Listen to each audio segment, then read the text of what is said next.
চেয়ারম্যানের জন্য তার ইউনিয়নের সমস্ত জনগণের কল্যাণকামিতা, তাদেরকে সঠিক পথ প্রদর্শন করা, কল্যাণের পথ প্রদর্শন করা তার দায়িত্ব। একটা এমপির জন্য তার আসনের যত জনগণ আছে সবাইকে ভালো পথ দেখানো ওই এমপির দায়িত্ব। একজন মন্ত্রীর জন্য তার অধীনস্থদেরকে কল্যাণের পথ দেখানো, বেহেশতের পথ দেখানো তার দায়িত্ব।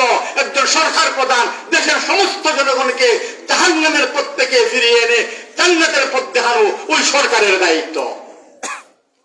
আজকে যদি আমাদের সরকার যদি এমন হতো, আমাদের জনপ্রতিনিধিরা যদি এমন হতো, আমরা অনেক সময় সামাজিক ভাবে দাঙ্গা হাঙ্গামা যখন হয় তখন ওরা কি এগুলো সমাধান করে না? ওরা সমাধান করে, এদের কথা মানুষ মানে।